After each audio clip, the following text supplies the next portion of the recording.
Ah, j'ai ça, voilà. C'était ça. On va regarder un peu. Trump menace.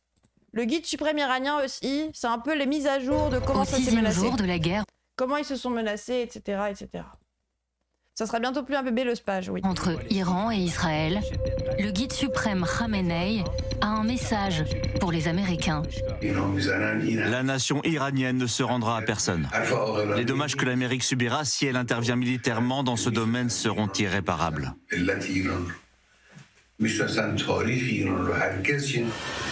Sur les réseaux sociaux iraniens, les médias d'État diffusent une même image en boucle d'ogive nucléaire avec ce commentaire. Peut-être. Quelques heures. C'est terrifiant. Sur les réseaux sociaux iraniens, les médias d'État diffusent une même image en boucle d'ogive nucléaire avec ce commentaire. Ils sont dingues aussi. Après, ils se font menacer par Trump en face. Peut-être. Juste les deux sont en fou du busserie, quoi.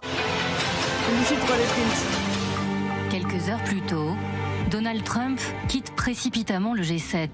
Et il a ses commentaires multiples et troublants sur le guide suprême Khamenei et sur l'Iran. Il se rassure lui-même, oui, j'ai plus l'impression Pas aussi. l'éliminer, le tuer. Du moins pas pour l'instant. Personne n'est aussi bon que ces bons vieux Américains. Capitulation immédiate. Capitulation immédiate, surrender now. Et en vrai, il y a énormément de personnes qui ont quitté l'Iran le lendemain. Genre, Donald Trump a tweeté ça dans la nuit. Et les Iraniens, ils ont vu ça et ils ont décidé de partir. Ce que je peux comprendre. Ils trollent énormément sur Internet en parodiant la com de l'armée israélienne. Oui, c'est vrai que ça ressemble surtout à la com de l'armée israélienne. Au début, je croyais que c'était eux. Ah, du coup, Trump capitule. Non, il a mis entre guillemets. On peut pas mettre des gens bien au pouvoir SVP. Bah, ce serait cool ça, mais... Au moment même où les spéculations vont bon train sur la participation des États-Unis au conflit entre Israël et l'Iran, Donald Trump convoque une réunion d'urgence. Nouvelles menaces, nouvelles attaques et maintenant notre président est en salle de crise. Trump déclare qu'il veut mettre un terme aux activités nucléaires iraniennes. Vous voyez des généraux et des directeurs de cabinet entrer et sortir de la Maison-Blanche.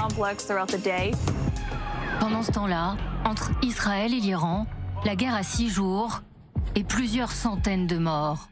Au centre du conflit, les installations liées au programme nucléaire iranien, largement visées, plusieurs fois touchées. De quoi inquiéter le monde entier. J'appelle toutes les parties à faire preuve de la plus grande retenue afin d'éviter une nouvelle escalade. Je réaffirme que toute action militaire mettant en péril la sûreté et la sécurité des installations nucléaires risque d'avoir de graves conséquences pour le peuple iranien, la région et au-delà. Tant qu'il y aura des religieux au pouvoir, ça pourra pas bien se passer, suffit de voir Israël, les US ou l'Iran. Alors, est-ce que tu vois pas un autre point commun entre ces gens ? Notamment leur idéologie d'extrême droite. Genre, peut-être que le problème c'est qu'ils sont d'extrême droite. Genre, connais-tu Bernard Friot ? L'exploitation et l'impérialisme. Oui, mais je pense que tu mets un mec d'extrême droite dans un pays impérialiste, ça se passe mal. Hein.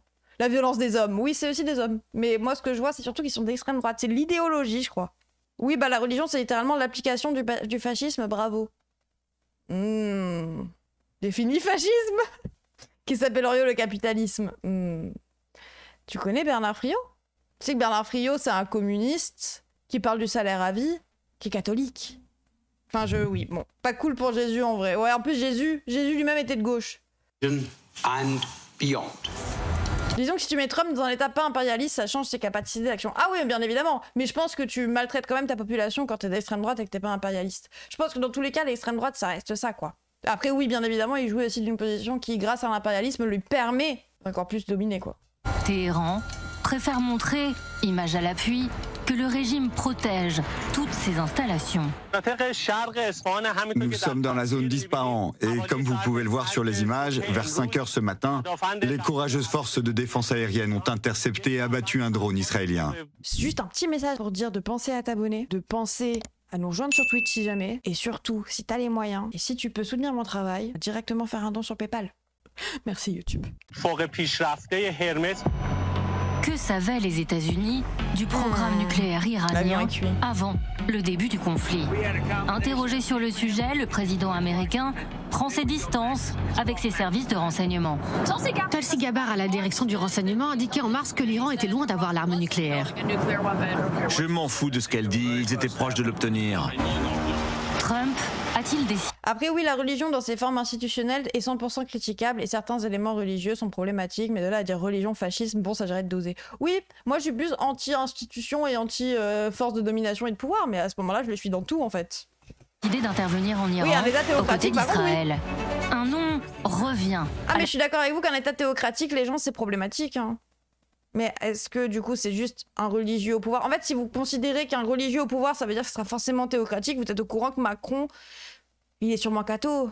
Alors il y a des problèmes, mais pas à cause de la religion. Enfin si, mais pas à cause de... parce que Macron est religieux, quoi. La télévision. Et puis Netanyahou, les gens, il est ethniquement juif, mais il est pas religieusement, donc bon. Intervenir en Iran, aux côtés d'Israël. Un nom revient à la télévision américaine. La bombe anti-bunker GBU-57 que désormais tous les Américains connaissent. Voici le site de Fordo, on en parle beaucoup en ce moment. Il est caché, loin sous terre. Israël, qui a quand même de bons moyens militaires, est incapable d'y accéder sans notre bombe anti-bunker. Ils ont besoin des États-Unis. C'est probablement l'arme conventionnelle la plus fiable du monde, la GBU-57. Elle peut aller jusqu'à 60 mètres et traverser les installations les plus compactes. Selon le New York Times ce soir, Téhéran se prépare à frapper les bases américaines au Moyen-Orient en cas d'intervention américaine en Iran. Ça rend ouf ce besoin constant de guerre, putain, oui. Oui. Attendez, mais il y a quelqu'un qui dit un truc précis, je me suis peut-être trompée dans la signification de ce que voulait dire la personne. Un chef d'État religieux n'est pas un chef d'État croyant, stop être bête. Moi j'ai compris ça en fait. Pour moi, un chef d'État religieux... Enfin, quand on me dit les religieux sont au pouvoir, ça veut pas dire que la religion cléricale, dans ses formes institutionnelles, est au pouvoir. Ça veut juste dire qu'un qui est religieux, qui est au pouvoir. Donc même pas Netanyahou au final. Pour la modique somme de 25 millions. Le problème, c'est quand la religion guide les actes de l'État. Oui, c'est pour ça, le problème, c'est une théologie, c'est ce que je vous dis. On peut pas vivre dans un monde où tout le monde s'émerveille de planter des carottes et de sniffer des fleurs. Non, il faut s'émerveiller des gros canons, comme ça. Ça a l'air super efficace sur un schéma en 3D, mais comment ça marche le truc? Bah, j'ai pas envie de savoir. J'ai pas trop envie de savoir. Théocratie, ouais. J'ai pas dit ça? Non, ça veut dire que la politique se base sur la religion. Eh, les gens, vraiment, si Bernard Friot, demain, il est président, ça me va, hein. Théologie, t'as dit. Ah oui, pardon, théocratie. Une démocratie théologique, un régime théologique. Ça creuse comme Gaëtan dans l'Atlantide. Je creuse pas, moi. Ah, la bombe. Oui. Il ne sera resté le combo que salaire à vie, sécurité sociale augmentée. Bah oui, c'est ça. Pourtant, il est catho, hein. Oui, mais Friot ne va pas créer un régime catholique. Mais on est d'accord, alors. Moi, je veux pas d'une théocratie, donc un régime qui se base sur une religion. Je trouve aussi que ça a des dérives parce que ça vise à forcer les gens à être croyants. Et que tu peux pas vivre dans le pays si t'es pas croyant, et ça, bah, forcer les croyances, non. En fait, pour moi, c'est conservateur, en tout cas. Ça dépend du mot religieux. Oui, voilà, je pense que c'est ça aussi. Si vous quasissez le chef ou l'État. Et moi, quand on m'a dit des religieux au pouvoir, désolé, j'entends le chef, enfin la personne. Alors que Bush, lui, croyait vraiment, mais ça change pas grand-chose. Oui, voilà, c'est ça, c'est du sectarisme. Rio n'est pas un religieux. Ici, on banne très peu, donc... Attendez, j'avais pas d'autre chose à vous montrer?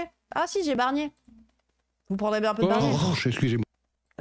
Alors, si vous l'avez oublié, attention! Si vous l'aviez oublié, c'était notre Premier ministre. Vous l'avez?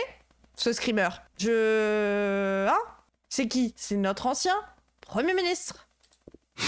Conclave des retraites. Que pense-t-il d'Iran-Israël? S'il y a accord, excusez-moi de terminer là-dessus, notre solidarité avec Israël, qui a le droit à la légitime défense, comme c'était le cas après le 7 octobre et les attentats terroristes du Hamas. Légitime défense? Mais ils attaquent contre la menace iranienne qui était extrêmement claire. Ah, contre une menace. D'accord, oui, on attaque préventivement, c'est se défendre. Participer comme ministre. Je l'ai. Sémantiquement, c'est habile. Les étrangers. Et c'est faux, hein. Prof de français, ici. Hein. Bon. Il y a quelques années, une première négociation sur l'accord iranien pour empêcher l'Iran, ou pour conduire l'Iran à ne pas avoir la bombe atomique. Mais ça reste une question de sécurité et on peut comprendre la position israélienne. Alors Israël fait le sale boulot pour nous. Je vous dis ça parce que c'est Friedrich Merz qui a dit cela. Oui, je sais bien, et je connais bien le chancelier allemand qui dit quelque chose que tout le monde pense. En tout... Super, Sympa. Fait ce qu'il faut pour sa propre sécurité et nous sommes, nous, Européens et nous, Français, sur une ligne extrêmement claire. La sécurité et l'intégrité du territoire israélien n'est pas négociable. Eh ben, il se cache même pas. Ah, lui, c'est celui qui dit le plus les termes. Hein. Soutien inconditionnel à Israël qui a le droit de se défendre en attaquant, parce qu'il faut défendre en attaquant, hein, logique. Et en même temps, le chancelier allemand basé, lui, il aurait dit ça en 45, hein, basé le chancelier allemand, en 44, pardon. Tout le monde le pense. Tout le monde. C'est même pire que Louis Sarkozy qui disait « Ah, je parle au nom de tout le monde quand je dis ça. » Qu'ils crèvent tous. Vraiment, c'est pareil. Louis Sarkozy, c'est un peu pareil. Hein. Bon. J'en peux plus de ce putain de Bourdin, vraiment c'est épidermique. Après moi je trouve qu'au moins il en rentre dedans et c'est un peu plus habile. Bientôt on va nous dire que nous sommes redevables à Israël. Puis bientôt on va devoir donner notre cul à Israël. Actuellement la meilleure défense c'est l'attaque donc ça joue. Non, c'est pas parce que tu dis oui que non. Parce qu'en fait genre, il va falloir prouver qu'on t'attaque. Il va falloir prouver qu'il y a une intention. Et désolé hein, mais Israël qui dit depuis 1992 tous les ans l'Iran aura bientôt la guerre. Aura bientôt la bombe. Après, moi aussi, je suis contre le fait que l'Iran ait la bombe. Hein. Je suis totalement opposé au régime iranien. Donc c'est possible de soutenir le terrorisme. Bah, en fait, le mot terrorisme veut rien dire. Genre, l'État français est terroriste. Hein. C'est le mal. Si pour vous, le terrorisme, c'est quoi? C'est créer de la terreur. Bon. Et moi, on n'a pas la ref. Désolé, mais non. Le Rainbow Warrior, c'était la DGSI, attentat terroriste. Non, mais ne serait-ce que la politique de Macron, créer de la terreur. Voilà. Pour moi, c'est tuer des civils innocents. Bah, les gilets jaunes. Terrorisme est une méthode qui n'appartient pas à une idéologie. Non mais les résistants français ont fait du terrorisme à chaque fois.